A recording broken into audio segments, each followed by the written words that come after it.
नमस्कार दोस्तों, hope all are doing great in their life and are moving towards their goal and purpose every day, inching towards it. Every day आपका मेहनत उसके ऊपर लगा हुआ है। एक टॉपिक जो ध्यान में आया बात करने के लिए, that is confidence. How one can carry confidence with him all the time. Confidence will not come with having wearing good clothes or good shoes or good what you call carry accessories. I mean, it will come, but it is only 10%. The other 90% I will tell is confidence should be displayed by your body language.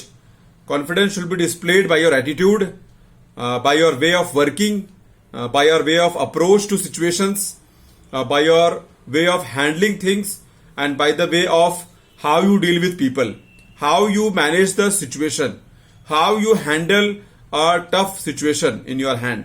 That is what confidence matters. आप बहुत अच्छा कपड़ा पहने हो, बहुत अच्छा shoes पहने हो, बहुत अच्छा मोबाइल कैरी कर रहे हो, लेकिन एक टफ सिचुएशन आपके सामने आ गया और आप उसको हैंडल नहीं कर पा रहे हो, आप उसमें बात नहीं कर पा रहे हो, आप उसको एक्सप्लेन नहीं कर पा रहे हो, आप उसको समझा नहीं पा रहे हो किसी को, आप अपना काम नहीं निकाल पा रहे हो, आपका बॉडी लैंग्वेज बहुत वीक दिख रहा है, आपका बॉडी लैंग्वेज बहुत क्या बोलते हैं, अंडर कॉन्फिडेंट दिख रहा है, तो फिर आपका काम कैसे होएगा। तो उसके लिए confidence will not come with accessories. Confidence will come with your own body language, your own attitude, your own mindset and your own way of handling things. अगर आपका विल पावर स्ट्रांग है, अगर आपका डिटर्मिनेशन स्ट्रांग है, अगर आपका talent अच्छा है, अगर आपका स्किल स्ट्रांग है, अगर आपने उस फील्ड के बारे में या उस काम के बारे में अच्छे से समझा है, अच्छे से उसको समझ के लिया है, अच्छे से उसको टेक्निकल डिटेल्स में आप उसको समझ के बैठा है, then everything will be seen in your confidence. Because confidence ऐसा चीज है कि वो अंदर से दिखना चाहिए, वो आपका बात करने का तरीके से दिखना चाहिए, वो आपका वे ऑफ अप्रोच से दिखना चाहिए, वो आपका क्या बोलते हैं उसको, बॉडी लैंग्वेज आपका इतना स्ट्रांग होना चाहिए कि people should understand that yes, this man will fight till the last and because he is a very confident person. जो कि उसके बॉडी लैंग्वेज में और उसके एटीट्यूड में और उसके वे ऑफ वर्किंग में वो अच्छे से दिख रहा है। तो confidence one should carry in terms of body language, in terms of attitude, and in terms of the way how you handle tough situation, how you handle difficult phase of life, and how you handle failures. Confidence उसमें दिखना चाहिए कि आपका struggle कितना है। Confidence और and without giving up. Confidence उसमें दिखना चाहिए कि आपको सीखने की इच्छा कितना है, मतलब आप अपना टाइम बिल्कुल खराब नहीं कर रहे हैं और कुछ ना कुछ सीखने के चक्कर में लगा हुआ है। That is confidence.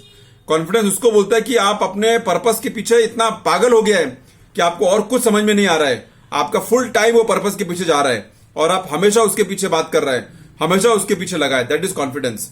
कॉन्फिडेंस का मतलब यह है कि आप फेलियर को फेस कर रहे हैं, लेकिन फिर भी आप सोच रहे हैं कि कैसे बेहतर होगा, कैसे मैं उसको वापस रिवाइव कर सकता हूं, कैसे सिचुएशन बेटर कर सकता हूं, कैसे इसको इंप्रोवाइज कर सकता हूं, कैसे खुद को बेटर प्लेटफॉर्म पे ला सकता हूं। That is confidence. Confidence is, I will say, more like working on yourself. Confidence, I will say, is more having a strong mindset, having a mindset of never give up attitude, having a mindset कि मैं हारूंगा नहीं, इसको मैं solve करके छोड़ूंगा लेकिन हारूंगा नहीं। वो है कॉन्फिडेंस। भले ही आप उस मुकाम पर अभी नहीं पहुंचाए, लेकिन आप अपना मेहनत से, अपना एफर्ट से और अपना स्ट्रगल से अगर आप उसके पीछे लगा रहेगा तो जरूर एक न एक दिन आप अपने पर्पस पे पहुंच जाएगा। और ये सारे चीज को बनाता है कॉन्फिडेंस। एक आदमी अगर फेल हो रहा है, सपोज 1 साल फेल हो गया, फिर भी वो सोच रहा है कि मैं सेकंड अटेम्प्ट इसका दूंगा अगले साल, मैं अच्छे से पढ़ूंगा वापस, मैं अच्छे से मेहनत करूंगा वापस, मैं फिर से ट्राई करूंगा वापस, मैं फिर से कोशिश करूंगा वापस। और वो वापस का जो जुनून है, वो जो माइंडसेट है, वो जो पैशन है, वो जो क्या बोलते हैं उसको, फायर है, fire in the belly, that is more appropriate word for the confidence is there in you. अगर कोई बोलता है कॉन्फिडेंस है आपके अंदर, तो इसका मतलब ये सारा चीज जो मैंने बताया ये आपके अंदर कूट कूट के भरा हुआ है, and one can very easily see that yes you will not take rest till you reach your goal. तो I hope I must have given some message out of this. Thanks a lot for listening. See you soon in my next video.